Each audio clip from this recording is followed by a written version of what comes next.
Welcome everyone to the Virtual Ball Boys podcast. My name is Chris, and of course, once again, I am joined by my good friend, Matt. So I rolled a new D&D character today, and very first roll, I was super fucking pumped because I rolled 6, 6, 6, and 4, which means I got an 18, which is the max stat that you can have just from rolling the dice. And I was like, holy fuck, this is awesome. Yes. Very next roll, I roll a 2 and 3 ones, which is the second lowest you could possibly have. So I got both ends of the dopamine today. You got the, the dopamine. You got the that's your D&D. You balance it out for the D&D. You know, min-max. It works out. Yeah, right, exactly. I'm not going to use strength with this character, so there you go. Now, when you said 666, I was thinking, is the devil inside of your character? I don't believe so. You don't think it is a sorcerer. Okay. So like magic is inside them, but it's not like the warlock. If it was a warlock, I would be a little more concerned. Yes, there would be some concern. Because they might be doing something with their devilish patron. Sure. Yeah, you just don't want to lose control of your character during D&D. Exactly. That would be the big concern. No, Welcome right everyone. Now there aren't any sixes on my page, so we're good. There you go. making sure the sixes are gone, so the devil does not shit, crush there's you. one. No. Right. Let's keep going. Welcome everyone to the Virtual Ball Boys podcast. We are a week away, at least when we're recording this, exactly a week away from this very moment. Actually, it just turned 8 o'clock.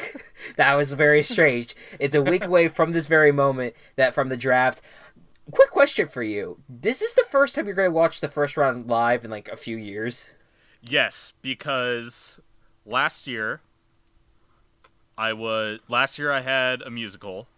Year before that I was student teaching. Year before that I had a concert.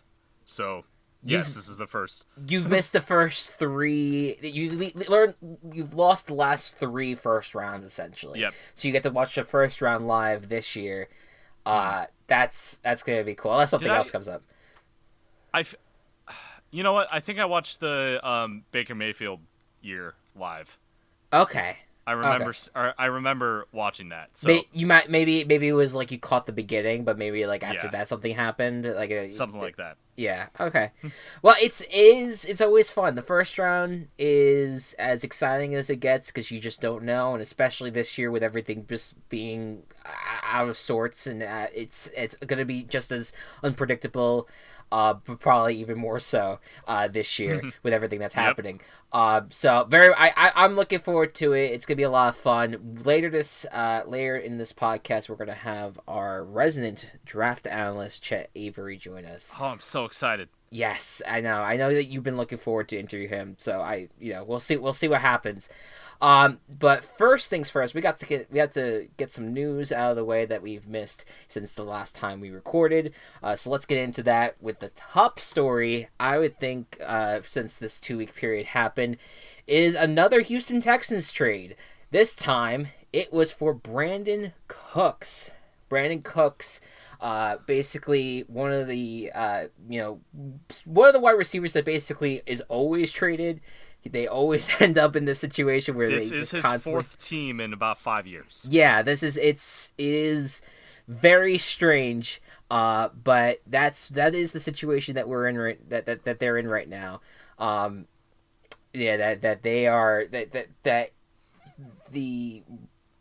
Brandon Cooks is just always on the move. But when it comes to this trade, I'm trying to find. I am like searching for the details right now, and I forget where I think it was a 2nd and 5th round pick. That sounds right.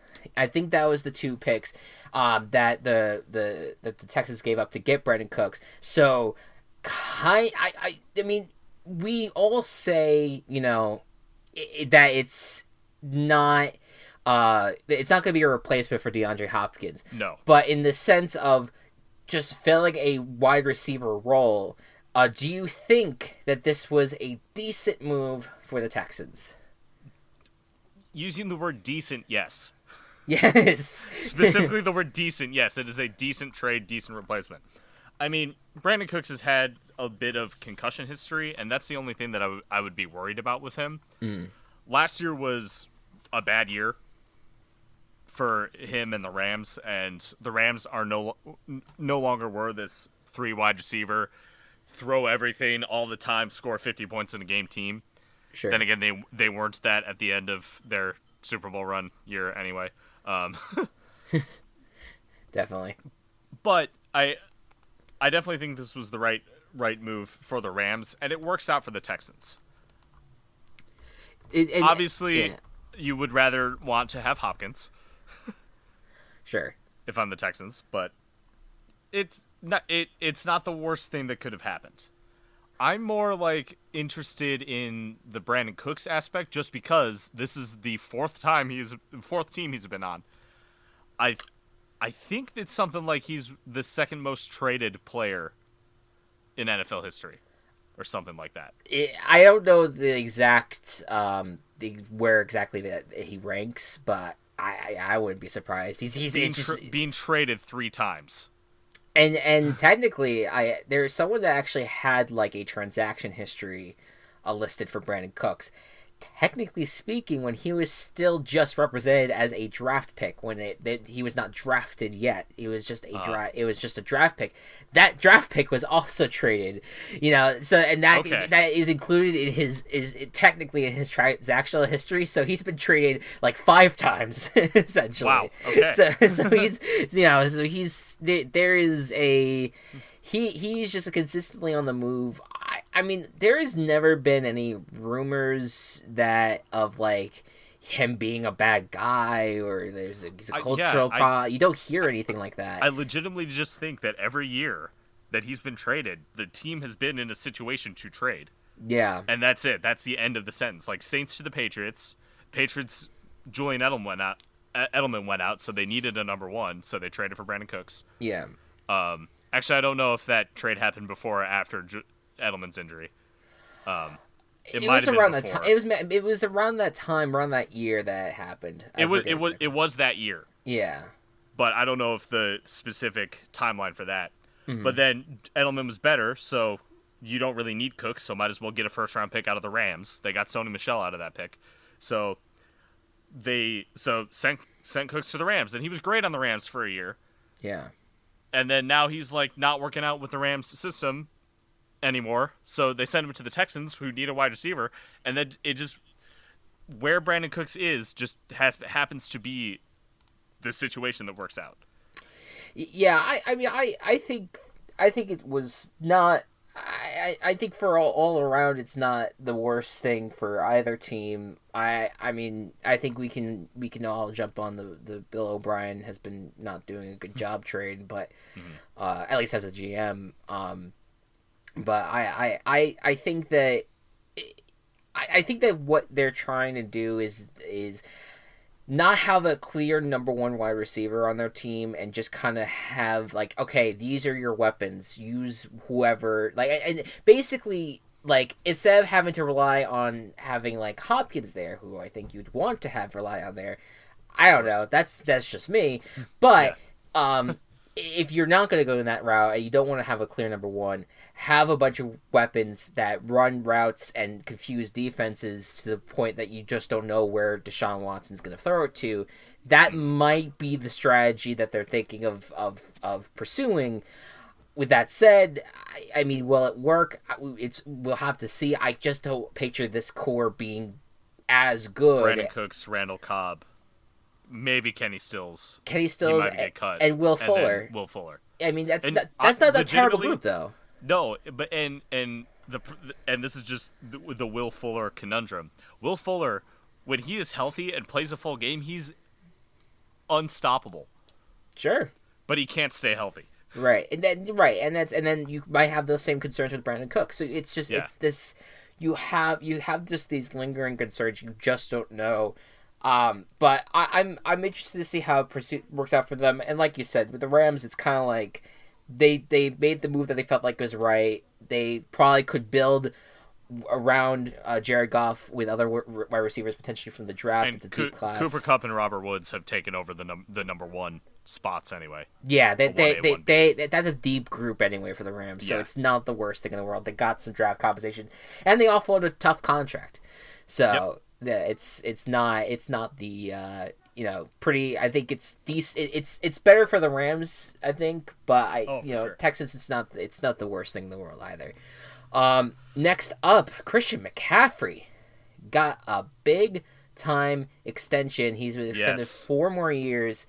And so he will play out basically what his rookie contract was, but then he's going to get paid big time on top of that. He's now the highest paid running back in NFL history, which just happens naturally.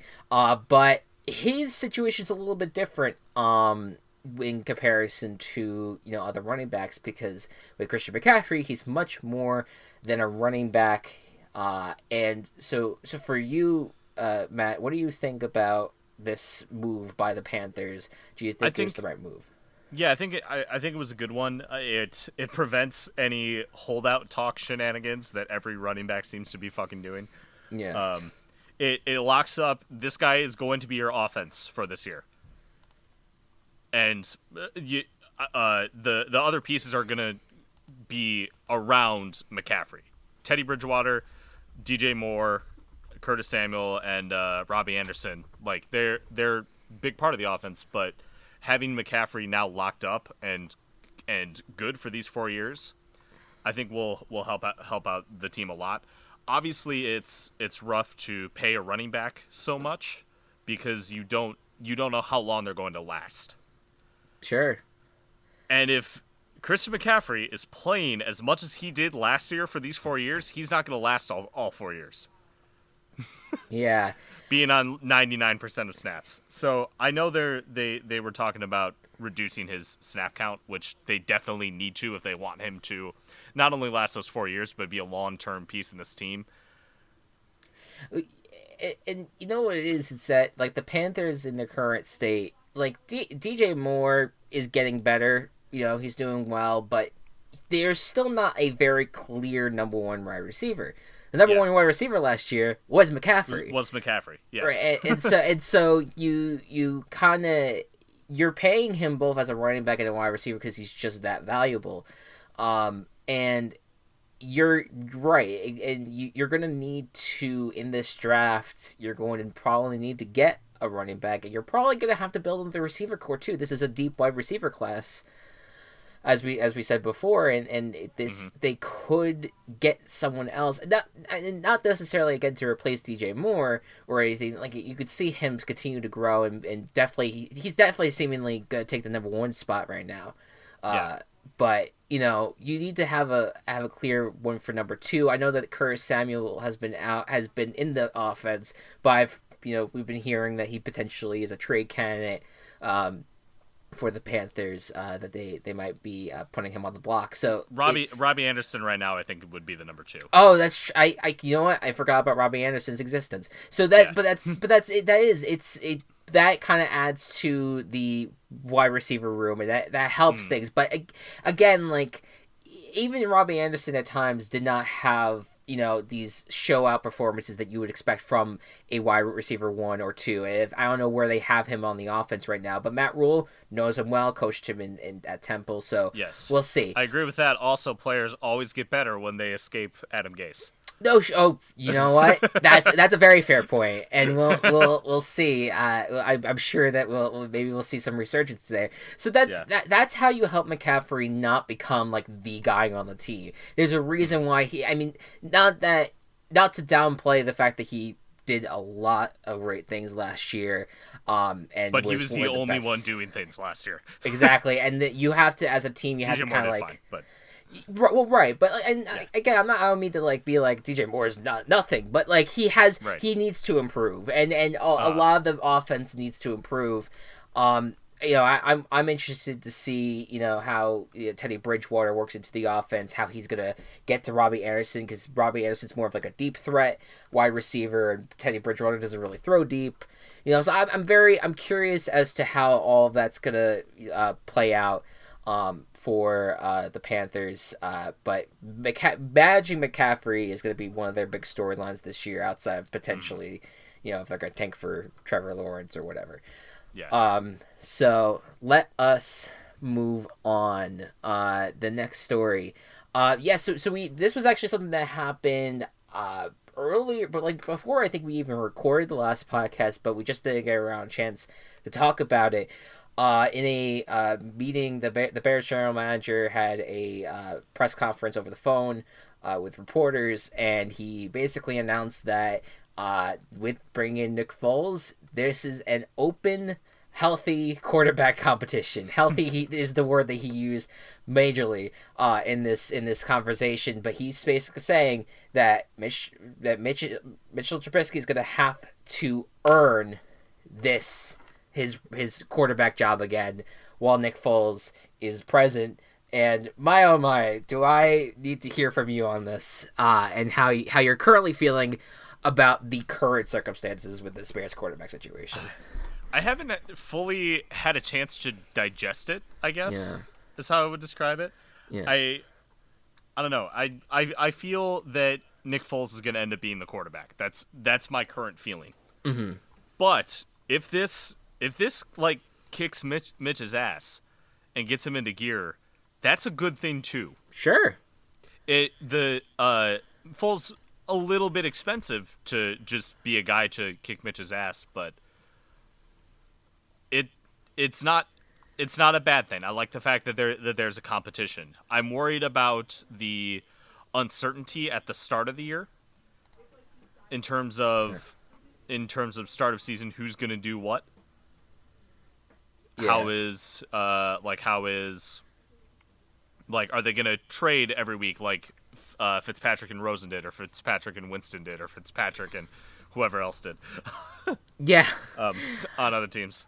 Yes. Or is it going to be, okay, Mitch, you sucked in preseason. That probably isn't going to happen this year, but Mitch, you sucked in preseason.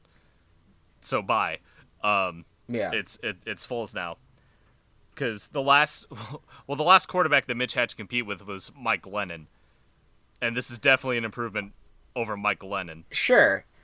So what I'm curious about is that I mean, competition is supposed to happen in every single position. That's what the coaches always say. But when you have a quarterback competition, it's not completely like when they say healthy, I'm like, is it really healthy though? Because that means you kind of still have questions revolving around your quarterback.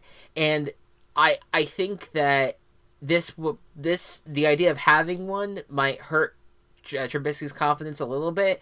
My worry is though, for at least the Bears organization, is that if Nick Foles were to win this competition, were to be the one, because I think that if you're Ryan Pace and if you're Matt Nagy and that organization as a whole, if you were to basically sit here and say, he competed, and unfortunately, Nick Foles won. I don't think you want that, because you're basically saying, well, we screwed up, and we traded up for that pick. We drafted him to number 2 overall because we felt confident in him as a quarterback, and we failed. How is that going to look to the fan base that you made that move? You gave up a bunch of draft picks to move up one spot, and you blew it. And right now everyone's already saying that they blew it, but yes. What if they? But like the evidence will be how this quarterback competition comes out, because if it's not Mitch, then there's going to be problems in Chicago, and I don't think I legitimately think it will depend. Like if Nick Foles is the quarterback and the Bears win the division, no one's going to care. No one's going to give a shit. Yeah. No, but if they say, hey, Nick Foles wins and the Bears still go like 9-7, then there'll be a little more anger. I don't think Nagy would lose his job, but that might be the last straw for Pace. But the tough part is, and like you never like to hear when your like organizations clears house, but yeah, it might be better. I still like Nagy as a coach, but it might be better clear house, because if you that way you have if you get a general manager, you will have that general manager be able to hand pick a head coach at that point. And so I don't know. I just sit the here. Problem is Go ahead. the problem, and why I don't think clearing house, at least right now, is the best thing to do, is the Bears kind of have a small window.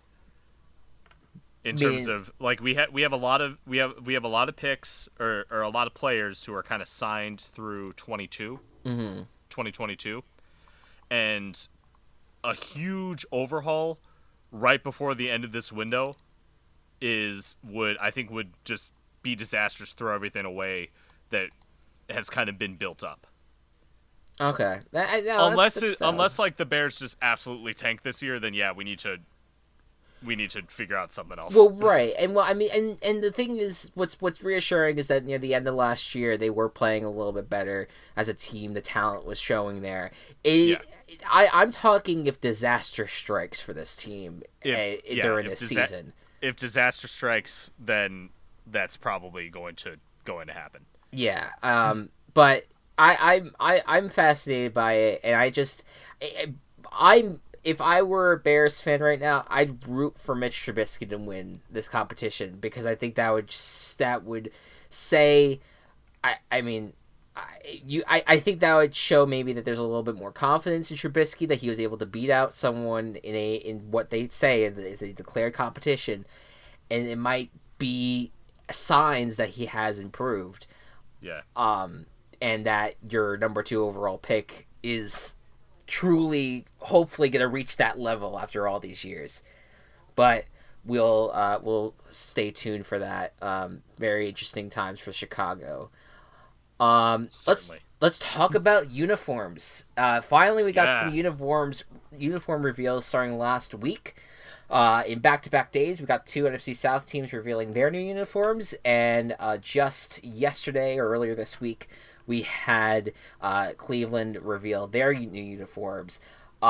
Which I mean, we could go through each single one, but let's just do basic question overall. What do you think was the best uniform that you saw in the 3? I think I have to go with Tampa. Okay.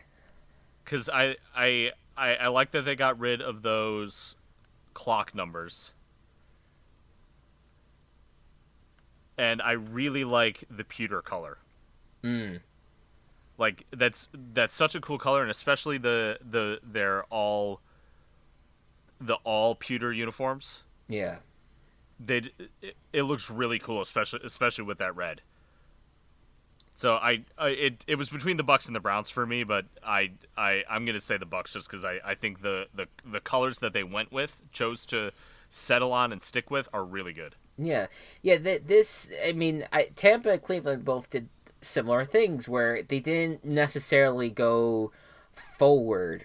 They both went backwards in terms of their uniform designs. The Cleveland went with their old school look from the early 2000s and even before that, where Tampa went to its look from the early 2000s as well. And so Atlanta, on the other hand, went with like the new age shit. So I would say I think I like Cleveland more because I think that Cleveland's uniforms are just I think they're just iconic for the NFL. Like the Browns as an organization, I know they're a laughing stock, but there's so many legends that have come out of Cleveland, and it's still such a big fan base that you see the Cleveland, you recognize the orange helmets, you always recognize that brown with the orange stripes on the sleeves. Yeah. There's really something iconic about it that I love the Cleveland look. But I do love Tampa as well. What is your opinion about the Atlanta uniforms here? They don't look good. Yeah. Like they looked like a 15-year-old trying to be edgy. Designed it after the gamer chair. They designed after the Alienware, like fucking technological chairs. Because I I think I'm in the minority where don't despise the red black gradient uniforms. I don't think those are as terrible as everyone makes it out to be. What I don't like is the ATL in big bold letters across the front of the chest. Yeah, I think that's a little on the nose. Like that's what the uniforms that Cleveland was changing from. That's basically what they had with like the Cleveland going all the way down, or Browns down their leg, whatever it was. Yeah. It looked really strange, and the number font looks weird too. Yes, it looked like almost like it feels a little forced to make a crazy uniform number change to me. Like right. whenever people try to do that, I'm like, just do the normal font. I don't know what the normal. See, I kind of like the Vikings uniform number font. It's got a little bit of curve to them. I see what you mean. I get that. But the Falcons, like I'm looking at Matt Ryan's, just the bottom of the two is flat, but the top of the two has that little point coming down.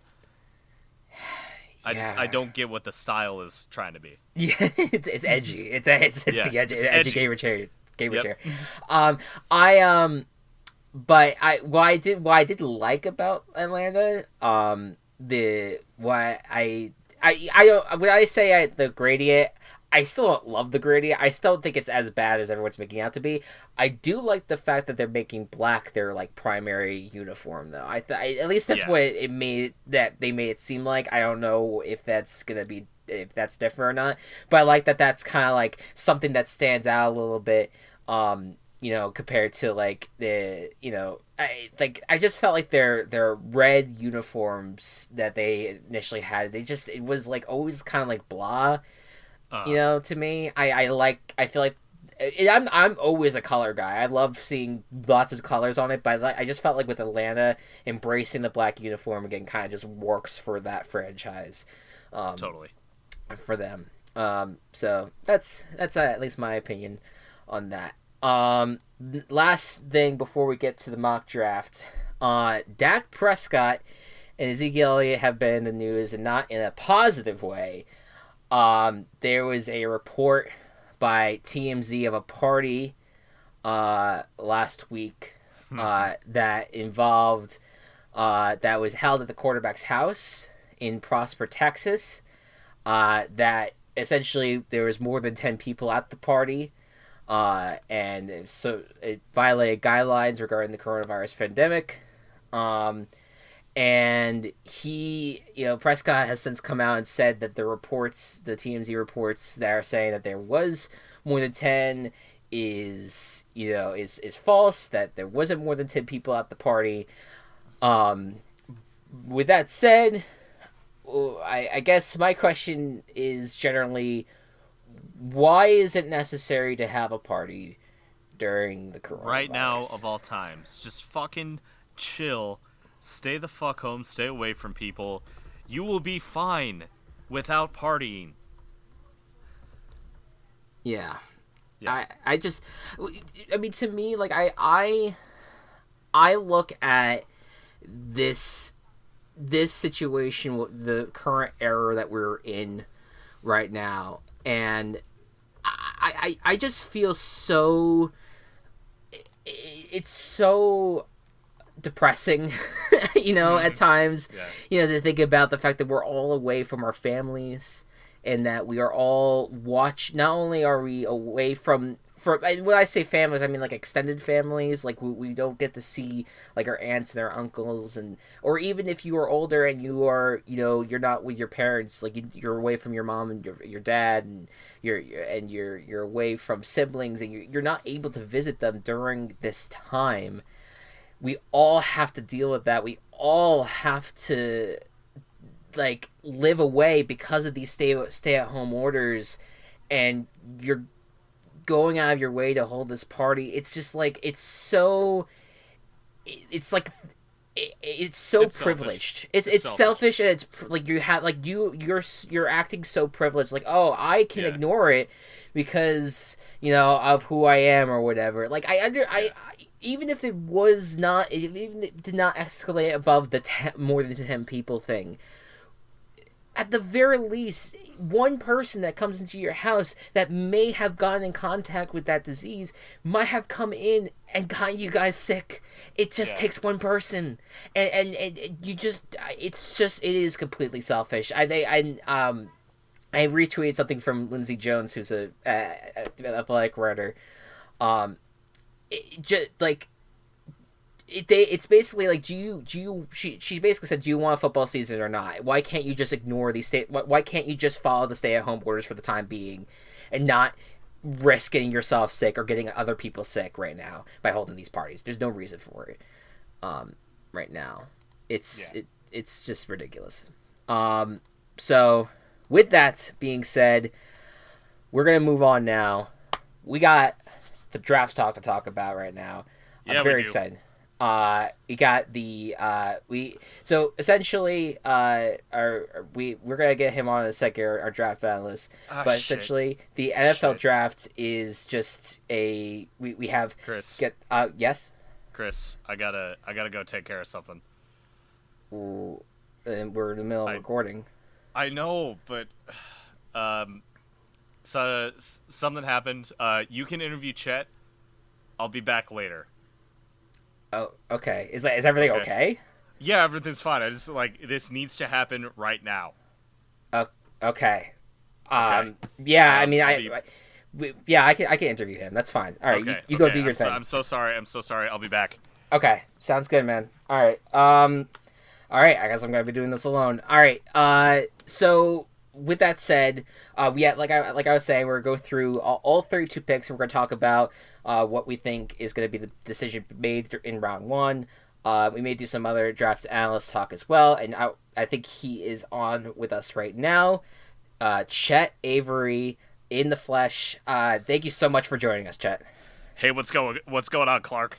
Yeah, it's Chris. I Chris, appreciate. That's right. Listen, I do so many of these. I get the names mixed up. I'm so sorry. Yeah, that's totally fine. Now, how have you been, man? I haven't spoken to you in about a year. It's been a while. How's life going for you? It's going okay. Kind of sucks being indoors all the time, but I'm following the law. Yeah, of course. Now, have you taken kindly to doing these stay-at-home orders as well? You're making sure to be inside. Oh yeah, of course. Yeah, not. Don't have to wear. I don't have to wear pants. It's amazing. Yeah, I mean that's the beauty of that, and you haven't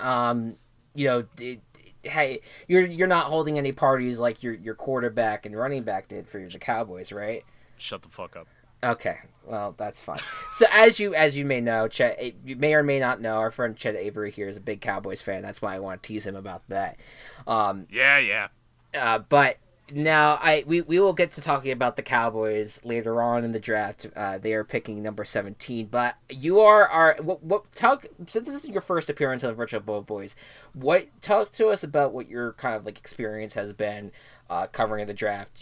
What have you how have you gotten to this point of being a draft analyst? Yeah, so I just as Chris said, I am a draft analyst. And that's just what I do. That's who I am as a person. It's what I was born to be. It's been prophesized since I came onto this planet to analyze NFL drafts. What is your earliest drafting memory? I don't know, like 2015. Okay, cool, excellent. So, let's start with the first pick, and it's the Cincinnati Bengals. Everyone thinks it's gonna be Joe Burrow. Do you think it's gonna be Joe Burrow? Listen, you can't get cute with this. Yeah, it's a no-brainer. They want this guy to be the next face of the franchise. I think Burrow. I don't think he's gonna do the whole Eli Manning thing. I think he's gonna stick with it. Whoever drafts him. He's going to take this team and win. Joe Burrow is going to go to the Bengals. Okay. I love that pick. I think it's he's like the Ohio kid, kind of fits the Ohio mold. It's I love it. I think I don't think that any crazy things are going to happen with the number one pick. Number two, Ohio's a great state. I'm sure it is. Now, number two, with Washington, they kind of there's a little bit of talk that they might trade down. Maybe someone may drop up to grab a quarterback, but I think that usually when you do your mock drafts, you don't really take account for the trades. So with the number 2 pick, what does Washington do? It would be insane if Washington did not take the best player in the draft at this pick. Okay, and who is that? Chase Young, from Ohio State. I was very worried that you're gonna say someone that I was not expecting, like a. Like you have done like a kicker or something in the number 2 pick. Yeah, no. Justin Tucker. No. Yeah, right, exactly. No, Chase Young is easily the best player in this draft. In fact, if the Cowboys weren't so quarterback heavy, in such need of a quarterback, I think that Chase Young would go off first overall. Yeah, I think you said the Bengals. I think they have like some defensive issues, but their line has always been top of the line with Carlos Dunlap and Geno Atkins there.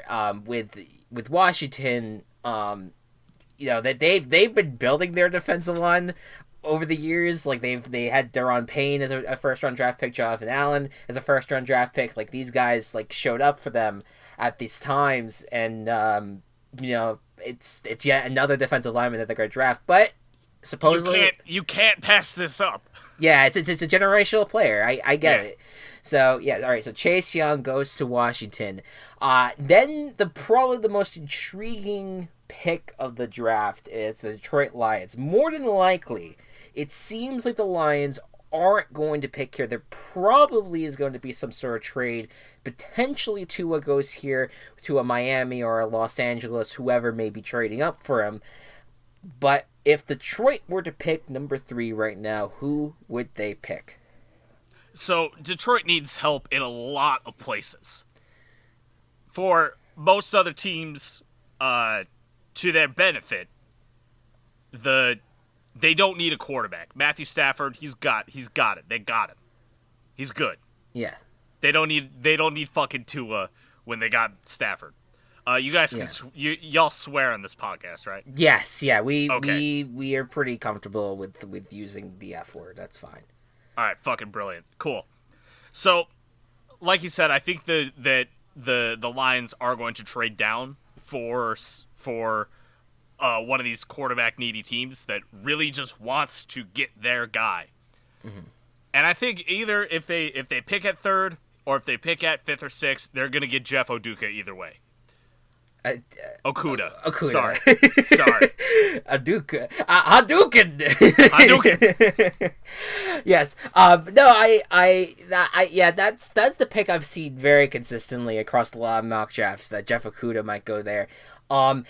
There has been some word that C.J. Henderson, the other cornerback, might pass Jeff Okuda in this cornerback ranking potentially. Like there's why that's not going to happen? Why is that? Because Okuda's a Buckeye. Okay, that's right. I forgot that you love the Ohio State.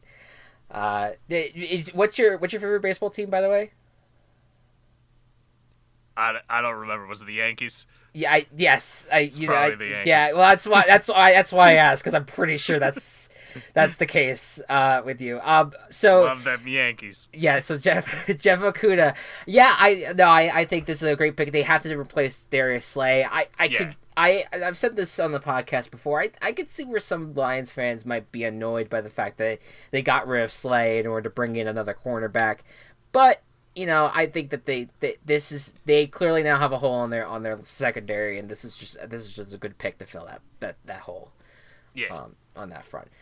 All right. It's my team. It's the New York Giants. Don't do me dirty here right now. All right, so I'm not going to be the one who's going to do you dirty. It's your team that's going to do you dirty. That's probably the case. So, the Giants are a team that needs help on defense. Like, extremely. But do I think that the team is going to do that? No, absolutely not. So, they're going to they want to focus on this offense. They want to focus on their faces of the franchise. Saquon Barkley and Eli Manning too. So they're gonna pick an offensive lineman, and in this case, I think they're gonna pick Jedrick Wills. That's so mean to you to say Eli Manning too. Wow. So well, you know what? Deep down though, I like the pick. I actually do. Because I do think their defense has a lot of problems, and I don't know how they're going to try to solve it. It seemed like they tried to get a lot of veterans defensively in free agency, and I'm not a big fan of the signings there, but I get it. I understand why they went in that direction, so that makes me think they do want an offensive lineman. And I've heard so many great things about Jedrick Wills from Alabama, and I'm a big fan of that pick if they go in that direction. They need to protect him. They need to protect. His name is Daniel Jones. Okay, Daniel Jones. Sorry, okay. The name was just so boring that I couldn't remember it. All right, fair. Whatever. Fine. All right. What about? All right. So here we go. Miami Dolphins number 5. They are on the hunt for the quarterback. They've been drooling over Tua for many years. Do they get their guy here? So I'm gonna talk about the Miami Dolphins and the Los Angeles Chargers at number 6 at the same time. Okay. And because Justin Herbert and Tua Tagovailoa, I got it as a second try. You got it. You got it. Both of them are going to one of these two teams, and it's a mystery right now which one is going to go where, because we don't know for sure. Mm-hmm. And one of these two teams is probably going to trade up to the Lions to get the Lions pick at number 3 to get one of these two guys. Sure. Who that's going to be, I don't know which team. Whoever it is probably going to get Tua. The other one's probably going to get Justin Herbert. How do you think I'm going to throw a little bit of a curveball in here. I say that the Chargers, who have Tyrod Taylor currently as their starter, they have a better situation in terms of how a quarterback like Tua, who we don't know the injury history of,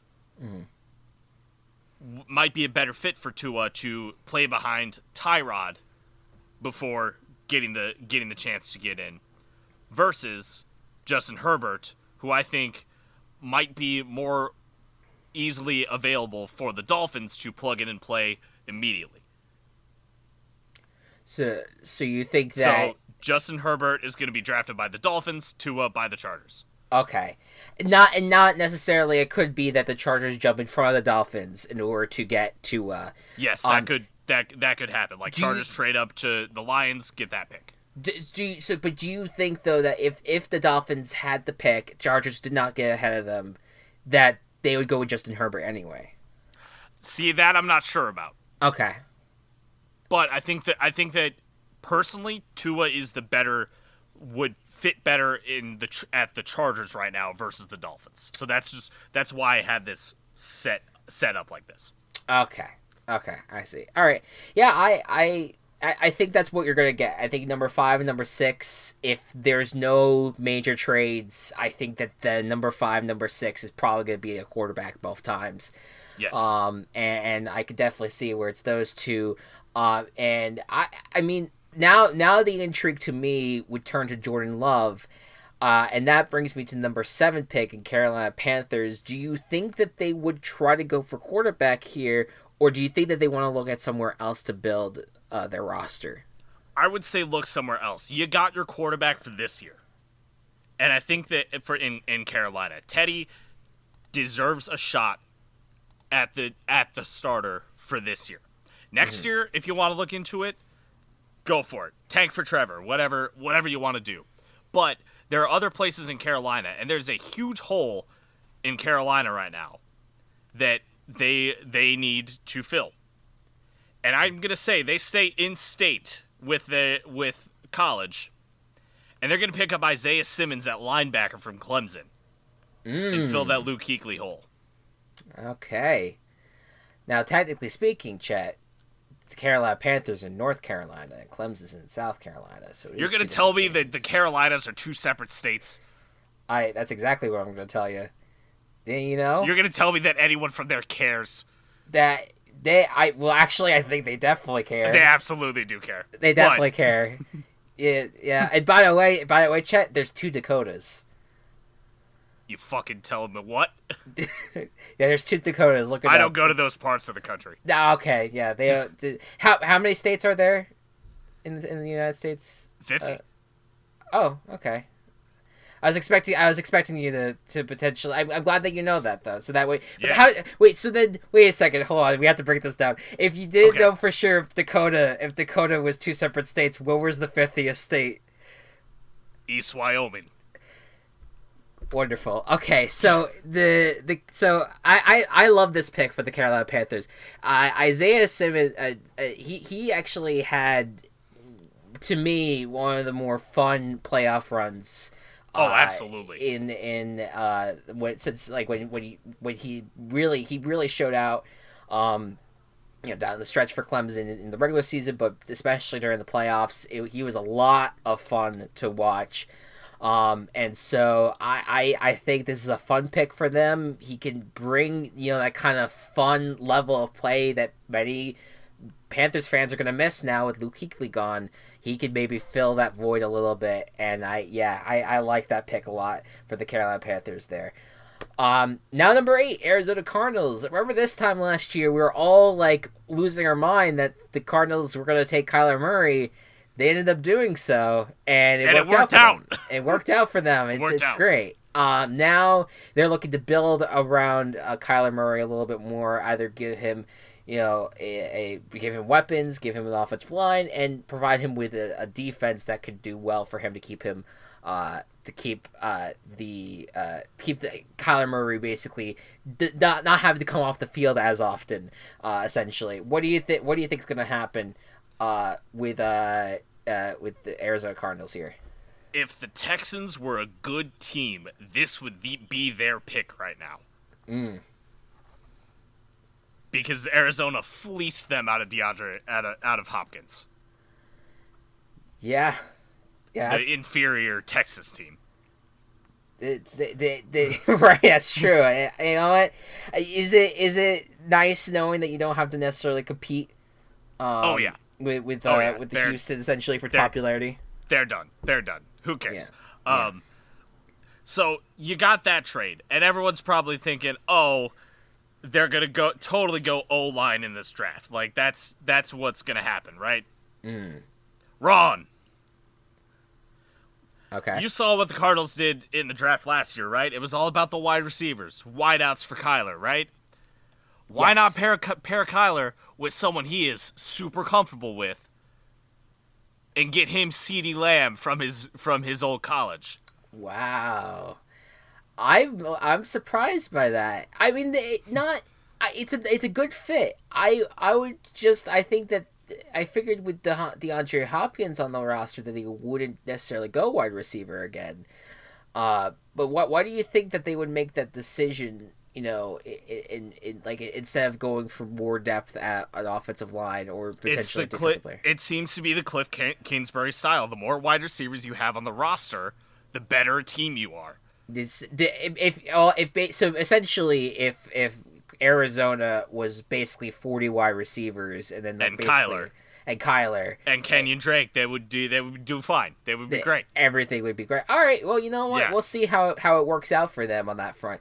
I mean, I don't hate the pick. I could see where some people might be a little surprised considering of depth at other positions, but you know what? You always get those little surprises here and there, and that would be quite the offense to try to see how all that works out for them. All right, number 9, Jacksonville. Looks like they're rolling with Gardner Minshew for the time being. But this is a place where I would not be stunned to see them maybe take a quarterback if they don't have enough confidence in Minshew. But I think they go other places. Where do you think they end up going for number 9?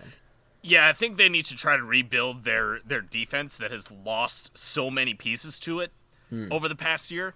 And this is where they're going to replace their first missing piece, and get a replacement for good old Jalen Ramsey and grab C.J. Henderson.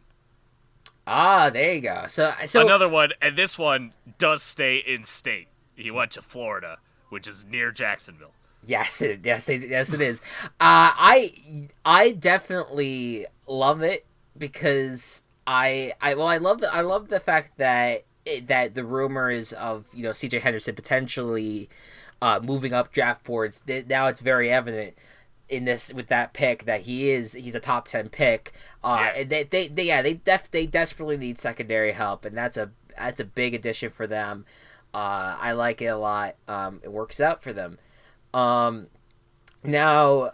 number 10 is the Cleveland Browns. They have been they were the most hyped team last year. Did not work out for them this year. Or did that work out for them? This year they're now hoping to basically rekindle a little bit of hype. Maybe not too much this time, but maybe go on a run that may surprise some people. Maybe get to the playoffs. With this number 10 pick, who do you think they could pick to help them get to that point again? They're going to need some O-line help. That was the reason why they were so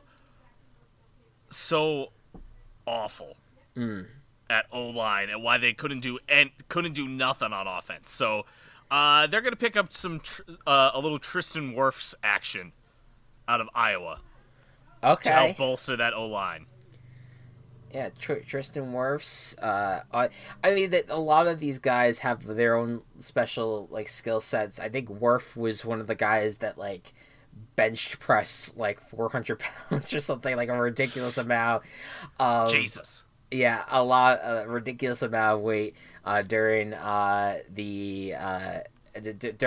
combine or the pro days. I just think that the Browns need someone they've been looking for a Joe Thomas replacement, and this is their opportunity to get one. And Tristan Wirfs seems like a good place to go, a good place to try to approach and see if it works out for them. So I definitely it has to be offensive line for this pick. I can't see why it would be anywhere else because they're not really in desperate need of another position. Maybe a linebacker, but that's the only thing I can see there. There's not a linebacker necessarily worthy of a top 10 pick, so works out. Number 11, New York Jets. What do you think's going to happen with them? So another New York Jets, another New York team who I believe you are quite familiar with. Yes, I am. I've been my family is more of a fan of the team than I am, but I've rooted for them as a number 2 team, so to say. Yeah, I think this is going to be a drive where they want to figure out a way to help Darnold out, right? You would think that, but I don't trust the Jets to totally make the right decision. They could use some help on their defense too, so I think that Derek Brown is going to go right here. I like that actually, because they desperately need, that the trope is they haven't had a pass rusher for God knows how long. And he's a defensive tackle, so not much of a pass rusher necessarily, but he has tortured people. I always look back to the Iron Bowl last year, how explosive he was. I'm very much looking forward to seeing him play in the pros, and it'd be great to see him in the Jets. It reminds me of their Leonard Williams pick, which that didn't end up well, but maybe this will be different for them. Very nice, interesting. By the way, the New York Jets, I just thought of what's his name? The guy, his name is Jeff. He's from he was on Curb Your Enthusiasm, and I think he's a Jets fan. I just picture his face on the New York Jets. Have you ever seen that video Jeopardy? No, I have not. Okay, it's like an edit of Jeopardy, the show Jeopardy. but it's just it's a bunch of edited things of Alex Trebek just saying Jeff over and over again. It's funniest shit I've ever seen. Oh my god, yeah, he that I there is like there's names that people are like really basic names that people are obsessed with. Jeff is just ends up being Jeff one is of them. absolutely one of them. It's very strange. Las Vegas Raiders, the first pick of the Las Vegas Raider era. They've been thinking about they're always John Gruden always has quarterback on the mind, but I think a lot of people see them taking a wide receiver here. Do you agree? Absolutely. Listen, the Raiders here. Josh Jacobs turned out to be a pretty good pick for them last year, and I think he's gonna kind of be the focal point of this offense. But having a speedy wide receiver for Carr to throw to or for Mariota to throw to, that's right, Mariota's on this team. Who would have guessed that? Yeah. They're going to need a wide receiver, and it's a toss-up to me between the two Bama receivers. I'm going to go with the taller one by 2 inches, Jerry Jeudy. Get the tall one in there. That's what matters the most. Yeah, I mean, that's the one that I think a lot of people keep on pegging with the Raiders. They think that Jerry Jeudy just fits the mold a little bit more for the Raiders. They need a taller guy because they got a few speedy guys already on the wide receiver front. They need the tall guy to come through. So, I like the pick a lot. Now to one of the first trade that we already know about, with Indianapolis having gotten DeForest Buckner from the 49ers. The Niners now have this pick. Who do they take with this one? I think that with this pick, the Niners have a lot of flexibility having this pick and also having one later in the first round. Sure. There's a lot they can do. And I think that warrants and allows them the risk to draft a wide receiver here. So the other Bama receiver is going to go immediately after Jeudy, Henry Ruggs the third, to San Francisco. That's a big one.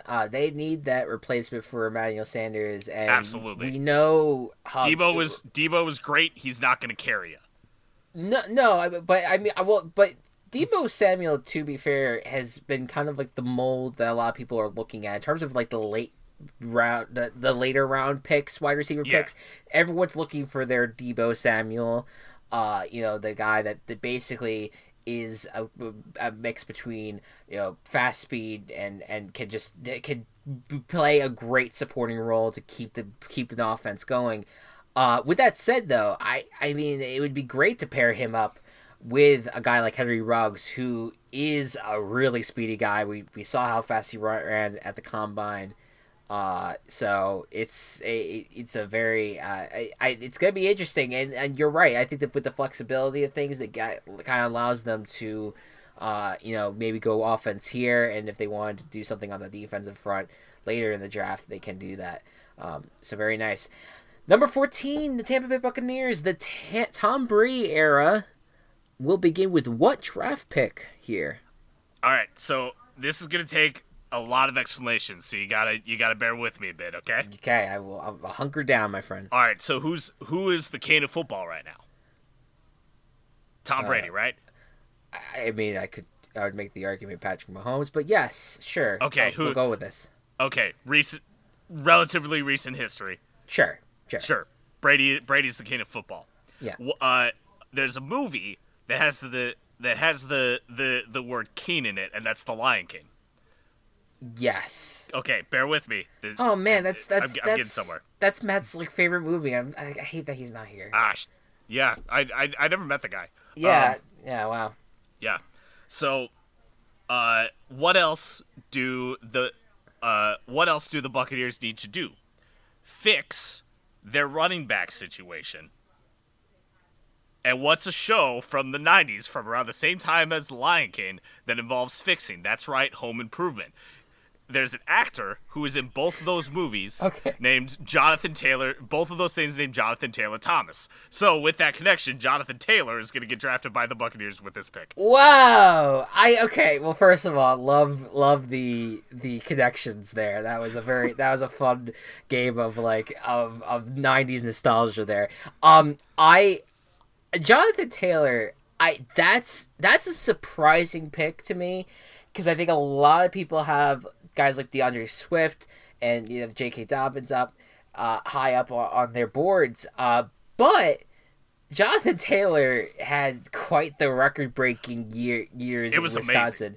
I actually, quick side note, I actually got a chance to talk to Jonathan Taylor, and when I say talk to him, I asked him a question in a press conference once, when I attended the Pinstripe Bowl as a media member. Thought that was a little fun for me to get that opportunity.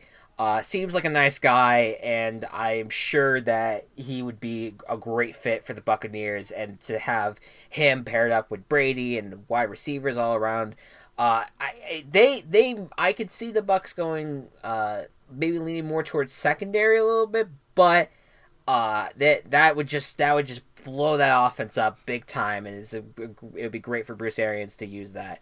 So.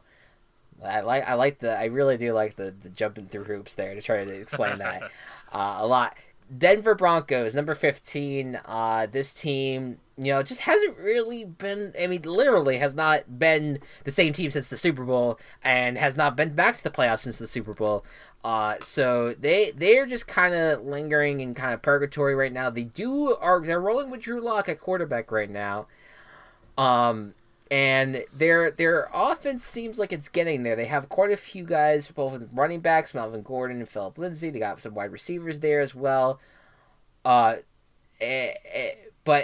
what they at least got Cortland Sutton. But do you think that the Denver Broncos go with a second wide receiver, or do they do something defensively? I actually think they stay on offense.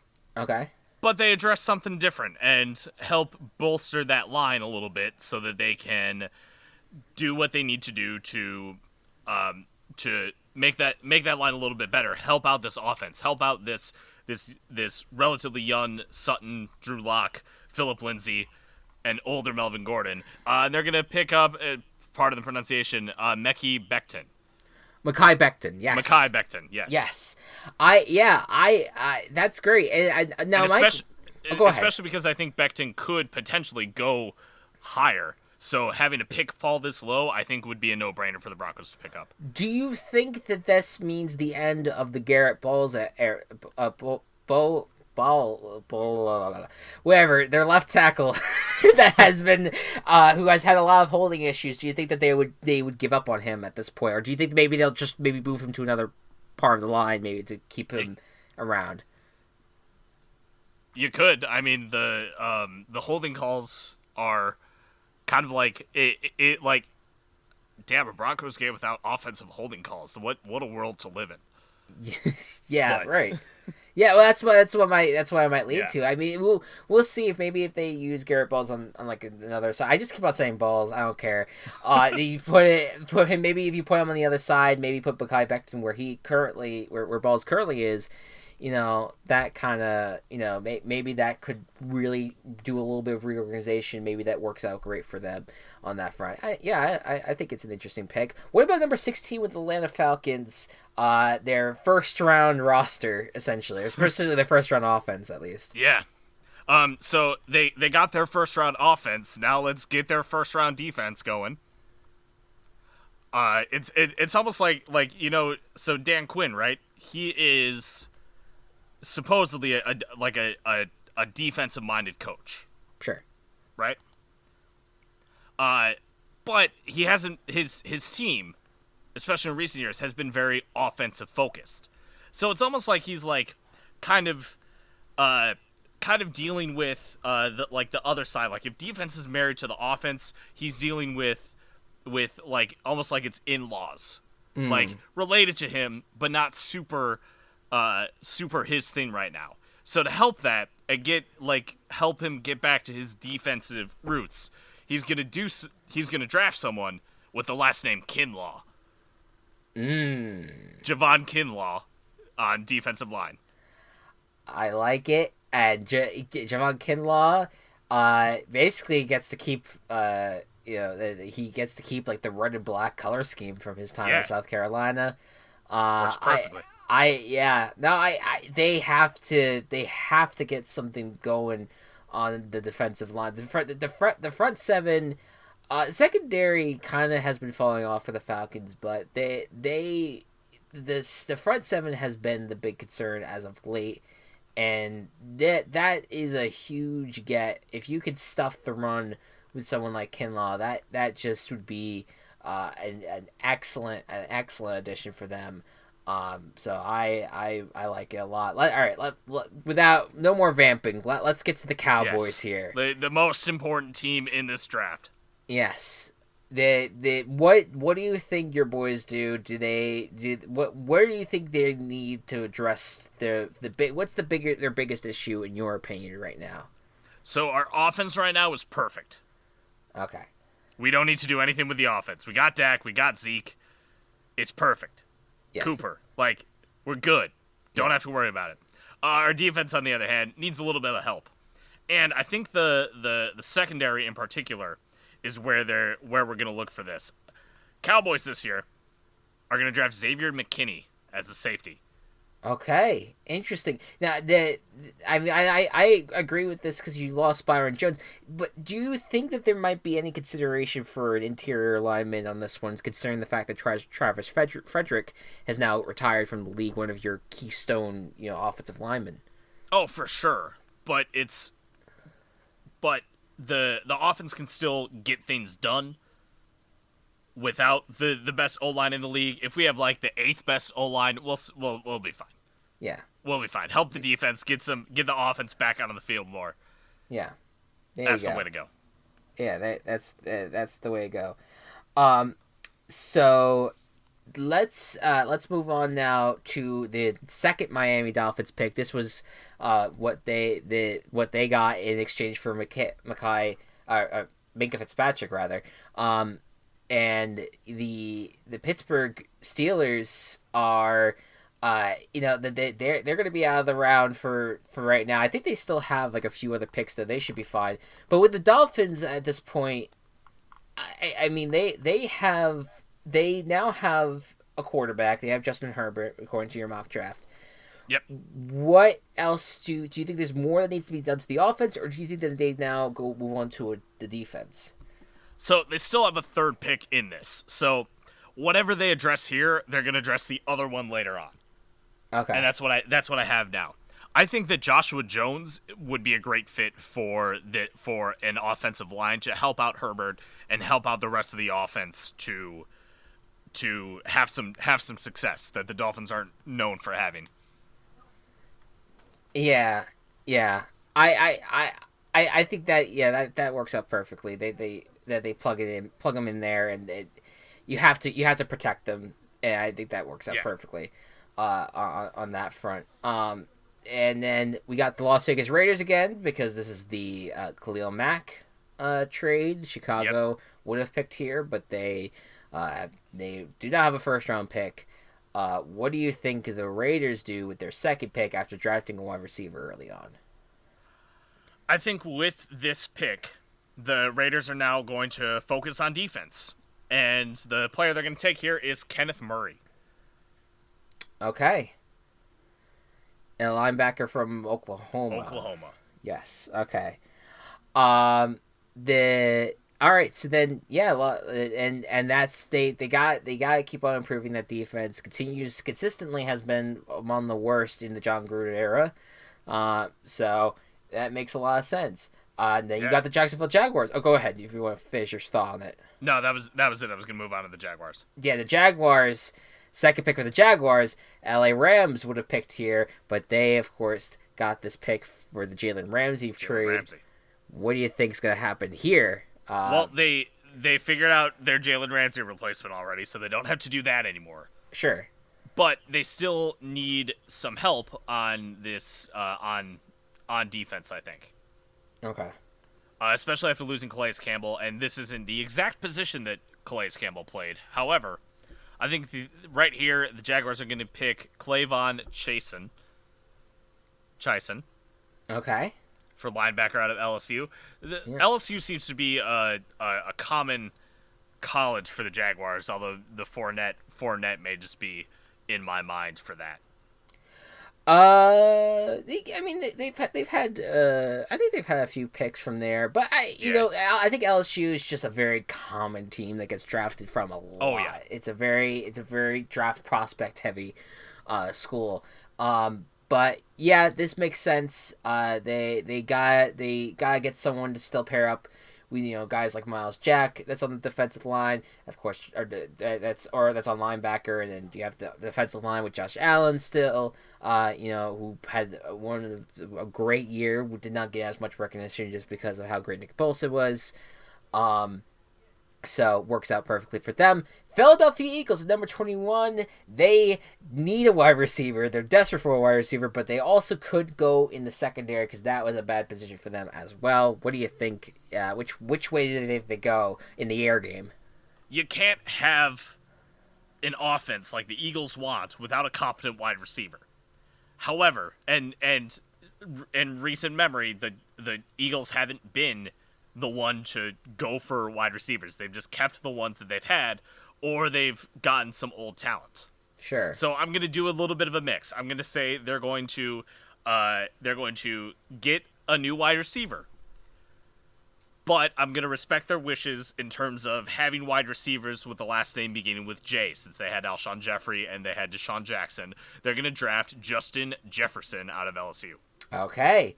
So that was the big thing. After the top 3 wide receivers, we are looking to see who the next wide receiver is, because this is a deep class. A lot of people like it. So do you think Justin Jefferson is the next best wide receiver? Looks like Yes.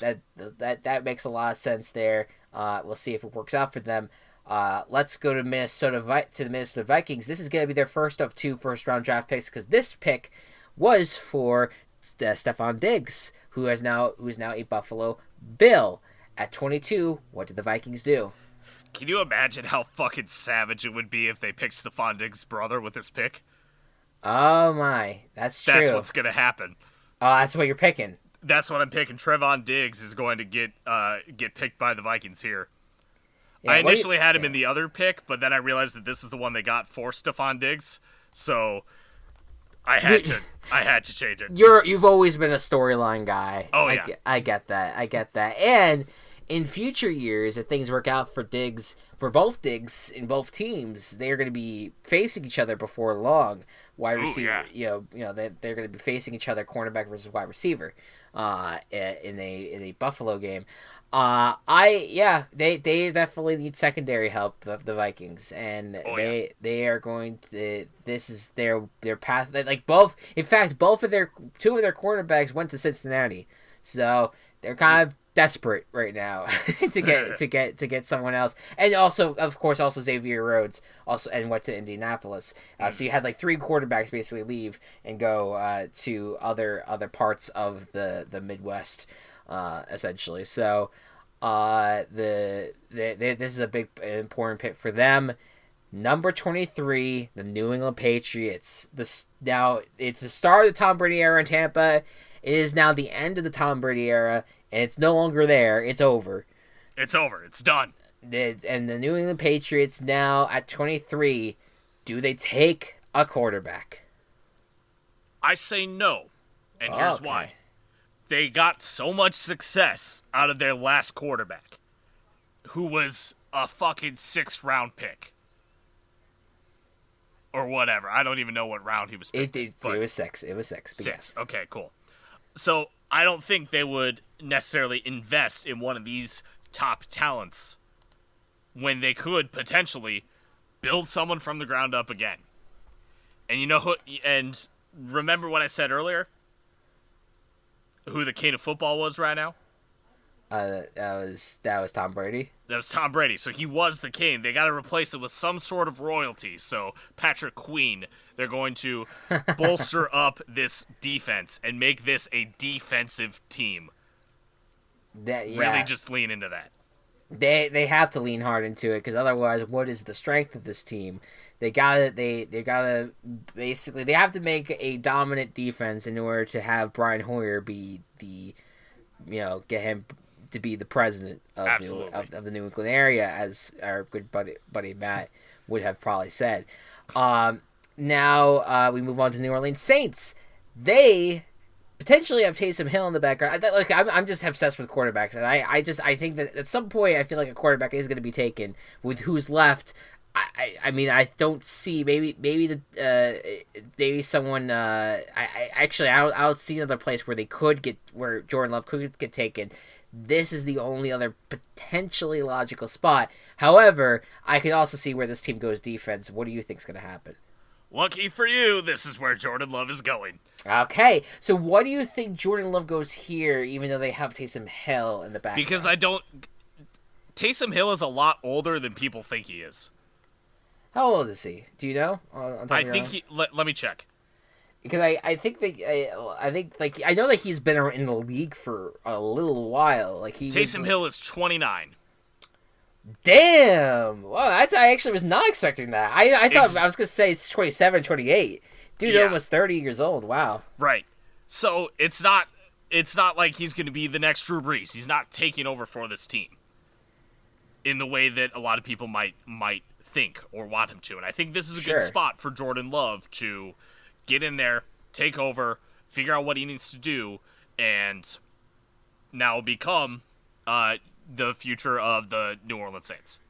Okay, there you go. That would stun a lot of people, I think, because I do think that the people do have this feeling that Taysom Hill is the future. But hey, that would be a very fascinating landing spot for Jordan Love, and I think he'd be served well to land there as well. Some people might love the pick. Yes. Goddamn. Minnesota Vikings again. They got the quarterback. What else do you think, Scott? Did they get a replacement for Diggs, potentially? That's the next thing I was thinking of for the Vikings. I don't believe so. Yeah, okay. Maybe someday. Not here. Maybe in the second round. Maybe in the second round. But here, get this defense good. Be that run first team. Have the defense just help run time off. Run first, good defense. Ross Blacklock on defensive line. Picked here. Okay. All right. So that's that. Then you have the Dolphins again. They are just reaping in these picks. Third pick. This was for the Larry Tunsil trade. What do you think is going to happen on this one? They'll finally address their defense here and draft AJ Epenza. Jesus, I cannot read. AJ Epineza. Yeah, you got it. It's around that line. Yeah, you got it. It's all right. All right, and so that adds to their defensive line. Seahawks, number 27. Seahawks, they need some help replacing Clowney and getting their good defensive unit back. So they're going to draft Zach Bond. Okay. And then the Ravens, they fell apart last year because their front seven wasn't good enough to stop Derrick Henry. Do they address front seven with number 28? Not right now. They are a running team. They need to run the ball. They need a good O-line for that, so they're going to draft Andrew Thomas. Oh, okay. Andrew Thomas has been moving up in the draft boards, and that's a big pick for the Ravens to go ahead and take him. They might not get him there because he might even be taken sooner. But yeah. I like that pick, though. I think it works out well for them. The Titans at 29. This team was great last year, but they did lose Jack Conklin in the free agency, so they do have a hole in the offensive line. And I think that their secondary could also get some help, and potentially a front seven person could help as well with Jarrell Casey no longer being there. A few places that they can address. Where do you think they go for this pick? I think it's going to be that front seven with Marlon Davidson out of Auburn. Okay. And then the Green Bay Packers. This, I feel like you have to go weapon here, maybe? You absolutely have to go weapon here. Who the hell does Aaron Rodgers have to throw to other than Adams? Yes. Higgins. There you go. T. Higgins from Clemson. Yeah. And so he's made some noise during the playoff runs that the Clemson has had. So now he finds a spot. basically almost in the opposite, to a completely different world in Green Bay from South Carolina. And then here's your second pick for the San Francisco 49ers. Earlier, they took a wide receiver. Right? Yes, wide receiver. Yeah. What do you think about with this one? Other side of the ball, have someone play across Richard Sherman. We're going to have A.J. Terrell here. A.J. Terrell. Okay, there's another Clemson guy right there. Kansas City Chiefs, your Super Bowl champions. They don't have a lot of holes, but I think when I was doing like a NFL.com, they have those little like make your own draft pick things. I think I put a running back here. Did you do the same? I did.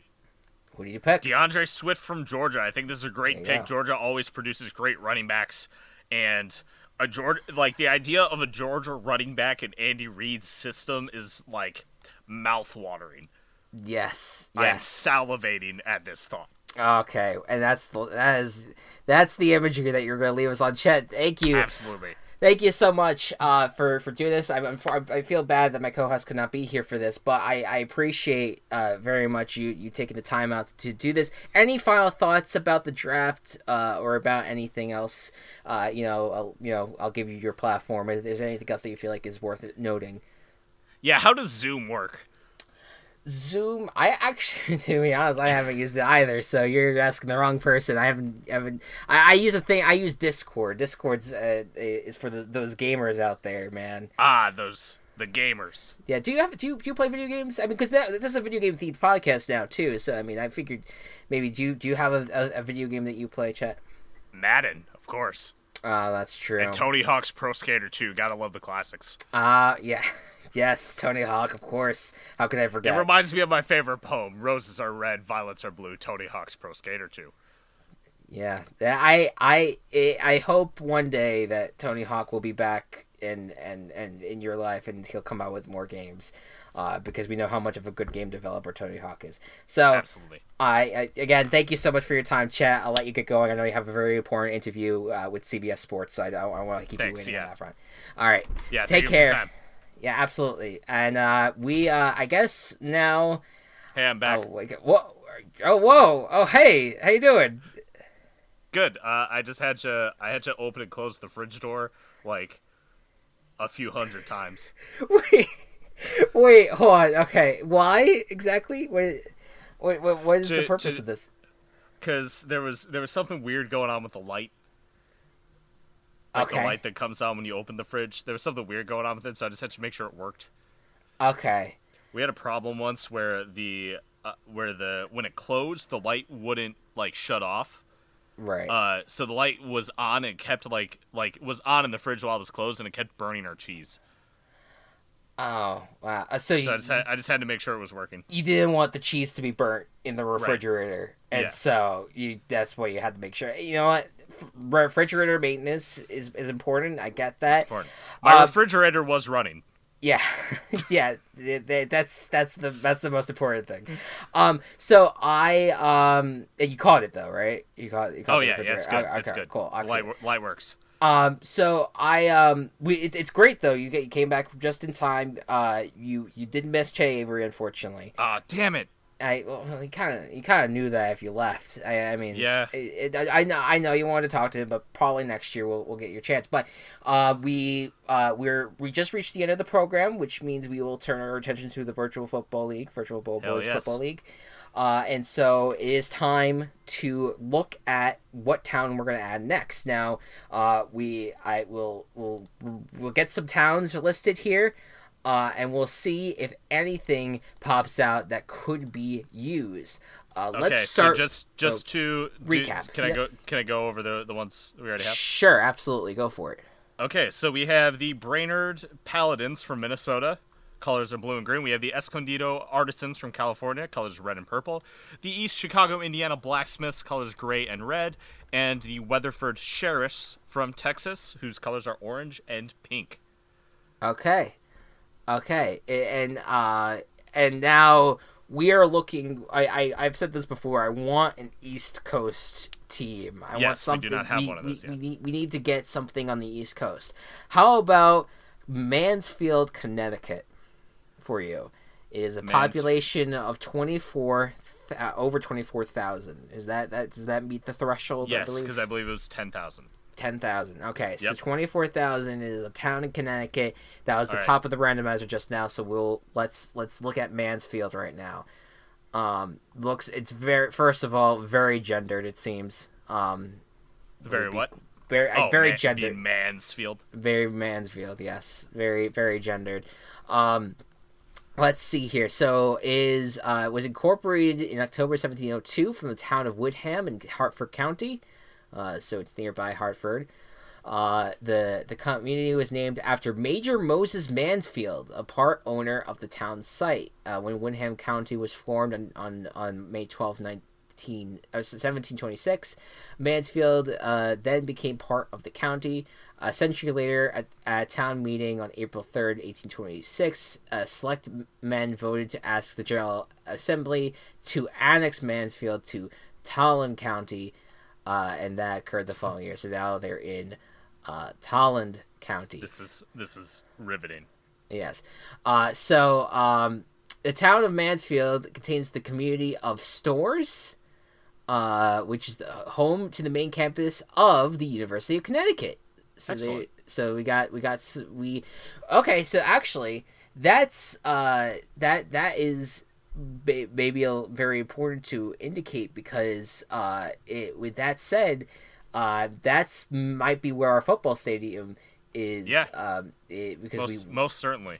We definitely we need a good old fashioned football team. We need a good old fashioned football stadium for our good old fashioned football team. So that's why I meant to say. Now, if looking up Mansfield, have you found anything that you feel like is very intriguing outside of what I've already named? Not yet. Okay, so we're looking into other things about their history. Do you want to look at their town page while I look at the Wikipedia page? Oh yeah, let me hunt them down. MansfieldConnecticut.gov. Okay. Let's see. They have, it looks like a nice. They have a lot of tall buildings. Okay. Looks like it looks like a lot of like townhouse type stuff. Potentially. They have a dam, I see. They have a dam. Okay. Now before I clicked away from the Wikipedia page, I saw that they create the first silk mill in the United States. Yes. I thought I saw something along those lines. Yes, the first silk mill in the United States, constructed in Mansfield. Okay. Played an important role in the manufacture of thread and other textiles. I think that is a great thing to grasp onto, especially with our team name conventions. Yes, absolutely. What do you have in mind just based off of those words? Yeah, I'm not entirely sure yet, based on silk mills. I can look up some like other words for clothers or textilers or something else for that, like. Okay. So I'm looking at the various. They have on their website, they talk about the Yukon Huskies, which is they're basically, the town is based around almost also the Eastern Warriors, which I've not. Because the Eastern Connecticut State University is around that area, I guess. Which I think is probably like a lower level college of sorts. I'm trying to look at the shopping stuff too. The other historic attractions might be interesting to look at. There's something here called Joshua's Trust. I'll look into that. I'll see if it loads. Protecting land and preserving heritage forever. Officially known as Joshua's Tract Conservation and Historic Trust, are nonprofit and largely volunteer conservation organization, protects more than 4,500 there you go acres in northeastern Connecticut. Some properties are owned by the trust and others are protected by easements, but both methods assure that those lands will remain open space and protected from development forever. So they are about preserving land in Mansfield to kind of keep nature preserved. So maybe someone that's in tune with nature could Druidic. Druidic. The Mansfield Druids. Mansfield Druids. That's an option. That's an option. If you're not, if you do, is there anything else that stands out to you that you might want to use? They are from the Wikipedia page, because I don't really see anything else that's very interesting on the town page. I think our options are the fact that there's a dam, the fact that they had the silk mill, or the fact that they are with nature. Okay. In terms of like history of the town, I think the silk mill is the like most distinct. Sure. Who works on silk mills again? Like, is there a name for those people? Like farmers or whatever? I don't know if there's a specific name for them, but we could do like a cool name like the Weavers.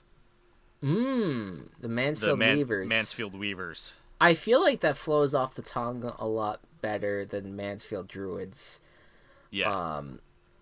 Just because it's the D at the end of Mansfield and then the D again. Mansfield Druids, yeah. Yeah, I'm not against Weavers. I would vote for it if we want to go in that direction. Cool. Let's do it. Mansfield Weavers. Mansfield Weavers from Connecticut. You have joined. You are now the 5th team added to our virtual football league. Virtual Ball Boys Football League, of course. Okay, so let's go ahead, fill this into the map. That's a take out a lot of states. What I wanted to make note of, in terms of the colors, what have we not really taught? Is there any, like, if we think back to the colors that we have, like, is there any color? Okay, red is off the table. We decide on red being off the table. Okay, because two teams already have red, so red is off the table. Okay. Most other colors are like available. Yeah. I would say white as one of the primary colors for Weavers would make sense because of silk. Okay, so I think that if we go with white as one part of the color, I think that we want to do maybe another color that's dark. Yes. For context. I mean, I know it would just be stealing the Yukon colors, but I would not be against the idea of a dark blue necessarily with a white. Where are we on the blue front in terms of teams? The only blue team we have is Brainerd, and they're blue and green. Blue and green, but I think we went with a brighter blue. I mean, we didn't really specify, but I would guess we'd do a brighter blue. If we did like a royal blue for Brainerd and a navy for Mansfield. Yes, I think I would be down for that. All right, so white and navy for Mansfield for the Weavers. Yes. Okay. Yes, cool. I agree. And so and of course the football stadium for UConn is in East Hartford, Connecticut, at Rentschler Field. So that's where we're gonna have these football games being played at Rentschler Field. Yeah. Makes perfect sense as this community is big on UConn as a whole. So with that is your 5th team. 5th team. So we added to Connecticut. That eliminates Rhode Island, Massachusetts, and New York. Oh, that's less than I thought. Connecticut does not border that many states. I thought maybe I was thinking like Massachusetts. Massachusetts would have eliminated a lot. They would have gone. Would have also knocked out Vermont and New Hampshire. Right, exactly. Okay, so then basically the very tippy top of New England still available, and of course you still got Jersey in Pennsylvania. Yes, still got Jersey. You still got the most of the East Coast. You have pretty much the entire Southeast, and then you have a lot of the Midwest states. Not a ton of Midwest, but Western. You still have some holes there. Okay. So we have 3 teams left. Yes. I want to make an executive decision if you're okay with this. Go ahead, propose. If we get one more, if one more team lands in the western part of the country, then we black out the rest of the western part of the country and get the other 2 teams more on the East Coast. I'm fine with that. I think that, Okay, so that's fine. Like if we hit Wyoming or something, we don't get anything Missouri west on. Yeah. We axe completely. That's totally fine. I think keep Alaska and Hawaii would be okay. Yeah. No, that's still fine. That would be unique. But that way, the last 2 teams will be either in the southeast or east coast of some kind. I'm variety. Yeah, I'm in agreement with that. I think with what way things stand right now, I think that your Western Conference has 3 teams with Brainerd, Escondido, and Weatherford. Yes. With East Chicago and Mansfield being your East Conference. So I think that there is a cutoff point for the West, and I think that works out. While I agree that Alaska and Hawaii are unique, I would not be against ruling them out as well. Okay. With if we get another West state, just because they are West. That would essentially be the Mississippi River's the dividing line. Yeah. You would basically cut everyone else off from there. Yeah. So. That's totally fine with me. Okay. So, we will work on that. And as we've talked about before, the idea around this is, we're gonna have probably by the end of May, or by beginning of June, we'll have all 8 teams formed, and sometime during the summer, especially if worst case scenario happens and the NFL does not get picked up, start going with everything that's happening, we will do some sort of draft around these 8 teams and draft the best video game characters for our football teams, and create a league of sorts. I would love to investigate a way that we could execute this league. I don't think that's going to be possible right now, No. but maybe in the future we can maybe we can find some way that we could produce a predictive analysis on if this football league were to play out, how would it go. We can look into that in the future, but we definitely want to do a draft at least. Yes, yeah, draft these teams for sure. Yeah. So were you gonna say something before that? No, I was, but I want to keep it a surprise. I'm gonna tell you off recording. Okay. You said so that's a little bit of a tease. You do have something else that you want to do. I do have a fun idea. Okay. Related to this. We'll talk about that. But yeah, guys, thank you all so much for listening, and we're very excited for the draft. It's going to be a lot of fun. I'm excited to see if there's any chaos that happens, and we'll be sure to cover it all the following week. Next time will be our draft recap, and as well, we will be talking schedule release, because that was probably going to be this week when it came out, but just with everything's going on, they pushed it off. There is going to be, most likely the release date's going to be around May 9th. We will do a little bit of a prediction show for the NFL schedule as well. So stay tuned for that. With that, I am so excited for the draft next week, y'all. Oh yeah. I was thinking about this, but I don't want to get I don't want to promise this or anything like that. It would be fun to record our reactions to things. Yeah. And put it up as a podcast. I don't think we'll do that because I do enjoy just kind of watching it and taking in the draft, not really doing anything else additionally. Right. But we'll see. We'll see how it plays out. Anyways, guys, thank you all so much for listening, and we'll see you in 2 weeks. Good night and good ball. Virtual Ball Boys has been brought to you by Team Chaos Productions. Find us on Twitter at Virtual Ball Boys and find more of our work at Team Chaos Pods.